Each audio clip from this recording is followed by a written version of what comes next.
Hello friends, welcome to my channel. I am your girl Terry. If you've been rocking with me for a minute, welcome back.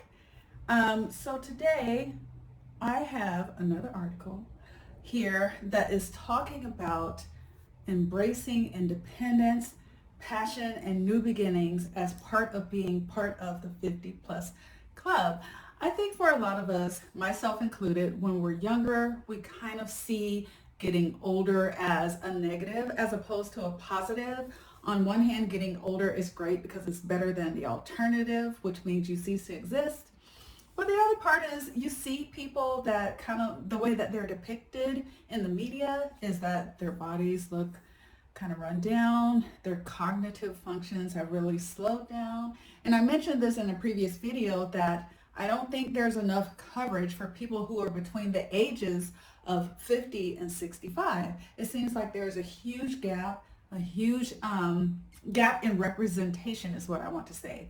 And here's the thing I thought about too, because I was working out the other morning and I was looking around the gym and I was just like, dang, I don't see anybody who's in their 50s in here. But the thing is that there may be people working out in the gym who are the same age as I am, but because they're keeping up on their fitness and their wellness, they look a lot younger than their age, because I know a lot of people are kind of shocked to learn that I am 51. So, anywho, I want to go through this article with you guys and I would love to get your take on it. So if you could leave comments down in the comment section, that would be great. I think this is one of the topics that we're going to cover in the live. So I have a live schedule for Friday this week. So I'm hoping that you can stop by and join me for a bit. Okay, it says here, aging is often perceived as a phase of slowing down, but for many, it marks the beginning of an exciting, independent, and fulfilling chapter in life. Gone are the days when growing older meant settling into a quiet, uneventful routine. Today, seniors are redefining aging by pursuing passions, embracing new experiences, and maintaining independence. With increased life expectancy and advancements in healthcare, seniors now have more opportunities than ever to live vibrant, engaging lives. Amen to that. Because I believe I shared this with you all, when I was on my way to 50, around age 48, around the time my daughter was getting ready to head off to college, I kind of started feeling like I wanted to give up because I was just like, well, dang, I've raised my daughter, I've done the whole work career thing. I mean, what's left, and I was about to start giving up on my fitness, my nutrition, and just even getting out there, being social and cultivating the type of life that I want to have when I was in my 40s, my 30s, whatever. It took me a little while, but I decided that I wanted to live a vibrant life, a life even more vibrant than I lived in my latter years. And that is exactly what I'm working towards. So this article really warmed my heart to see that there is a movement, if you will, within the senior community where we're like, no, we're not slowing down. Matter of fact, we're just getting started. All right, so let's continue. The shift in senior living, breaking stereotypes. Traditionally, aging has been associated with retirement, reduced activity, and dependency. However, a new wave of older adults is challenging these stereotypes, proving that life after 50, 60, or even 70 can be just as dynamic as any other stage of life. Many seniors are staying physically active, continuing to work in some capacity, traveling the world, and even starting new businesses or careers. This shift is fueled by a combination of better healthcare, financial stability, and a societal shift in how aging is viewed. Instead of retreating into isolation, today's seniors are embracing technology, social engagement, and lifelong learning to keep their lives meaningful and exciting. And what I want to say about this is, so it's talking about breaking the stereotypes. What I can really appreciate are those of us who are 50 and older who are wanting to stay active, wanting to keep up on technology, getting out there and continuing to participate in social engagement, but we're not trying to mimic our younger generations, right? It kind of makes me feel sad when I see people in my age group that are trying to maybe dress like someone who's in their 20s or 30s, seeing guys kind of sagging their pants or, it's just, I don't know. I don't want to say it's comical, but to me, it's kind of funny. You know what I'm talking about when you see those people that are dressing way younger than their age, people who are immature. My thing is that you can age respectfully and still have a youthful type of personality or way about you, right? So I really do admire the older people who are getting out there, still participating in life. They're not checking out, they're not tapping out. They're making the best of these latter years of their life. Living life on your terms. One of the most empowering aspects of modern senior living is the ability to remain independent, whether living alone, with a partner, or in a vibrant senior community. Older adults now have more choices in how they structure their lives. So these are some of the ways that older adults decide to structure their lives. Aging in place. Many seniors prefer to stay in their own homes, adapting their spaces for convenience and safety. Simple modifications like grab bars, better lighting, and smart home technology make it easier to maintain independence. Active senior communities. For those who seek companionship and social activities, independent senior living communities offer a balance of privacy and engagement. These communities often provide fitness programs, hobby clubs, and social events to keep residents active and connected. And the last option here is travel and exploration. Many seniors are taking advantage of their free time to explore the world, whether through solo travel, group tours, or RV road trips. Retirement provides the perfect opportunity to see new places and experience different cultures. Okay, so I want to touch on each of these, right? And just kind of give my perspective on it. Aging in place, the first one, sounds like a really great option, at least for me where I'm sitting right now at the age of 51. Now, when I get to be about 58, 59, 60, I might feel differently about that. But I like the idea of maintaining a sense of normalcy as I age and being in my own familiar surroundings.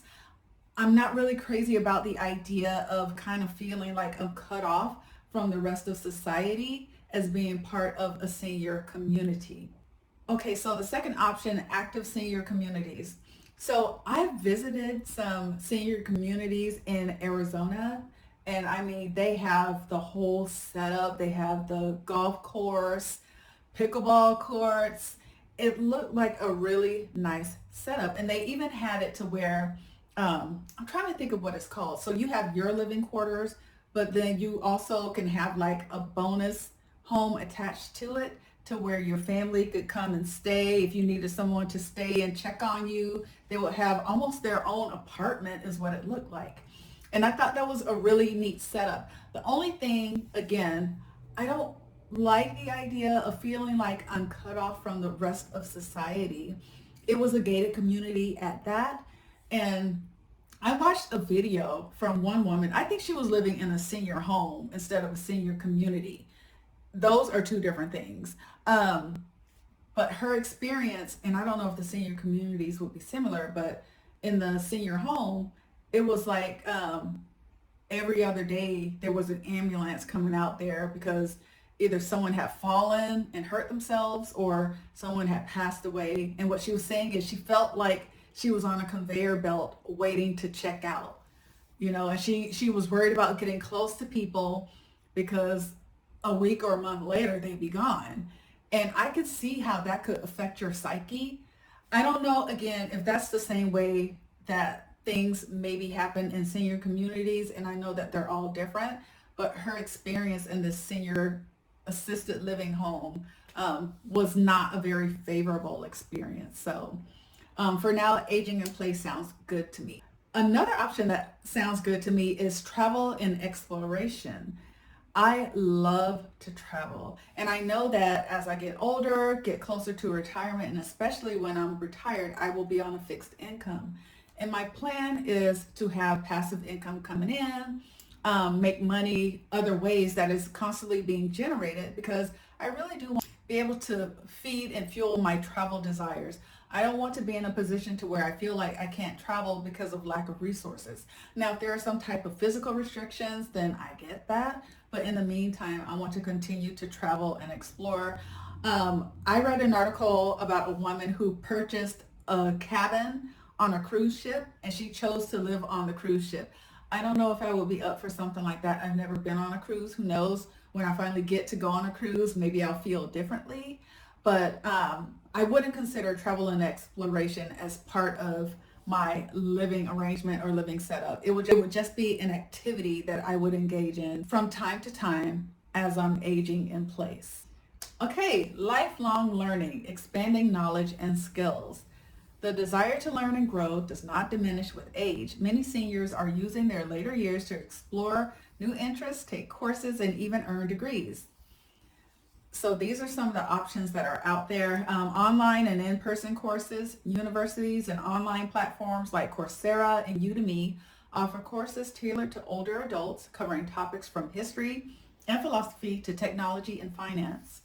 Hobbies and creative pursuits, painting, playing an instrument, writing or learning a new language are just a few of the many ways seniors can keep their minds engaged. Intergenerational learning, teaching skills to younger generations, whether through mentoring, tutoring, or community projects, creates a meaningful exchange of knowledge and keeps seniors mentally sharp. Let me say this. What I'm looking forward to doing when I retire is teaching. I am a teacher at heart, an educator at heart. I love learning things, getting skillful at it, and then teaching others what I've learned. And a lot of times when I learn something, I want to figure out a way to simplify it so that it can be easily digestible to whoever it is that I am sharing the information with. So I definitely see myself volunteering, teaching younger generations different things. Also, mentorship is something that I'm interested in doing. They have a program called SCORE where you can sign up and volunteer to be a mentor. So that is right up my alley. Matter of fact, that is some of what I did when I took my year off. Not my year off. Oh my goodness, I'm speaking it into existence. When I took, I want to say it was like 4 months off from work. I took a career break and I volunteered with SCORE, and that was so fulfilling and rewarding to me. So I definitely see myself doing that when I retire. Staying physically and mentally fit. Health plays a crucial role in maintaining an independent and fulfilling lifestyle. Seniors who prioritize wellness can enjoy longer, healthier lives with fewer limitations. Regular exercise. Activities like walking, swimming, yoga, and strength training help maintain mobility, prevent injuries, and boost overall wellness. I am a huge advocate for fitness. I have been pursuing fitness for a very long time. At one time, I remember in my early 20s, my friends would refer to me as a gym rat. And at the time, I was offended by that, but I mean, now that I'm older, I think it's come to benefit me quite a bit. My arms are looking really good. For the longest time, I didn't even have to really work that hard to get my arms to look the way that I want them to look, but I'm chasing after a certain physique now. But anyway, yeah, no, I've always been a huge advocate for exercise, whether it's been Pilates. I had a good run with Pilates. I love that. I'm going to get back to that. Yoga, same thing. But my love right now is weight training. I love that. I'm hoping to be able to come to you all and share some of my fitness tips with you, but I'm really working towards a goal before I feel confident enough to come to you all and share with you what I'm getting up to. So stay tuned for that, but definitely fitness is huge. Balanced nutrition, eating a diet rich in fruits, vegetables, lean proteins, and whole grains supports energy levels and cognitive function. Again, diet, nutrition, and fitness all goes hand in hand because you can't outwork a poor diet. So I have a video that I posted that said, as we get older, we don't require as much food. However, we need to make sure that whatever we're consuming is as close to nature as possible, less processed as much as possible, and we're wanting to make sure that we're eating nutrient-rich foods. So I cannot stress that enough. Balanced nutrition is highly important. And then mental well-being, meditation, social interactions, and engaging activities like puzzles or brain training apps contribute to mental clarity and emotional resilience. I want to get back to my meditation practices. I used to meditate every single day. The way that I did it though was through a guided meditation. Of course, you have to be alert while you're driving, but it was kind of like a passive type of meditation I was doing. And I did find that it set me up for my day. Social interactions is something that I'm getting back into because I know for me, especially if I get locked in on a target or a goal that I'm pursuing, I kind of hide away a little bit. And I know that I'm doing that right now intentionally because there are a lot of things that I'm working on that I want to give birth to. But little by little, I'm starting to get out there and engage socially. So having lunch with colleagues, getting involved in church activities and volunteering that way is a great way to get out and be social. So I agree with that. That contributes to mental well-being. And then engaging in activities like puzzles or brain training apps. I should do that. I love a good puzzle, y'all. I really do. And those brain training or brain teasers, I think is what we used to call them, is something that I think I'm going to look into. Building meaningful relationships. Social connections remain essential at every stage of life. Strong relationships enhance emotional health, reduce stress, and provide a sense of belonging. Romantic relationships. Dating and companionship don't have an expiration date. Many seniors are finding love and companionship through dating platforms, community events, or social clubs. Friendships and social circles, whether through hobby groups, travel clubs, or religious gatherings. Maintaining friendships ensures a support system that enhances life's joys and challenges. Family bonds, grandparenting, family gatherings, and staying connected through digital communication strengthen family relationships and provide emotional fulfillment. All right, so the first one, romantic relationships, as you all know, or maybe you don't, I've decided to give dating a rest for the rest of this year. Part of it is because I am highly focused on goals in specific areas of my life. The other part is I'm kind of burnt out and kind of tapped out on the whole dating scene.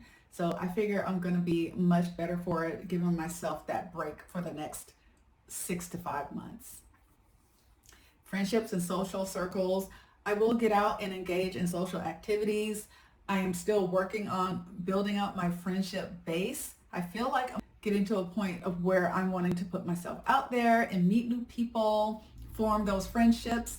But I like to take my time doing things like that. But I see where it is vitally important, especially as we get older. And then family bonds, definitely staying in touch. I feel like picking up the phone and having a conversation is one of the best ways to connect with someone if you're not in person. It's the next best thing. Texting is fine, but a phone call or FaceTime is always a great way to stay connected. Financial freedom and smart planning. Independence in senior years often depends on financial stability. Smart planning ensures that older adults can enjoy life without financial stress. Budgeting for retirement. Creating a financial plan that covers daily expenses, healthcare, and leisure activities helps seniors make the most of their resources. Passive income and part-time work. Many retirees choose to continue working in flexible roles, freelance positions, or passion-driven businesses, both for financial benefits and personal fulfillment. Estate and legacy planning. Preparing wills, trusts, and inheritance plans provides peace of mind and ensures that one's legacy is carried forward. All right, so that was the last topic to cover. You know, I've been on this whole hype about getting your financial wellness in place, getting more financial literacy. I'm going to continue to advocate for that and continue to share information on that as I learn and grow in that area. In conclusion, it says here, aging is no longer about slowing down. It's about embracing new beginnings, pursuing passions, and maintaining independence. Seniors today are breaking stereotypes, proving that life after 50, 60, and 70 can be just as fulfilling and dynamic as ever. By prioritizing social connections, continuous learning, physical well-being, and financial stability, older adults can create a lifestyle that is rich, independent, and deeply rewarding. I second that. I hope you do too. Let me know down in the comments below how you feel about today's share. I hope to see you in the next one. You all take care.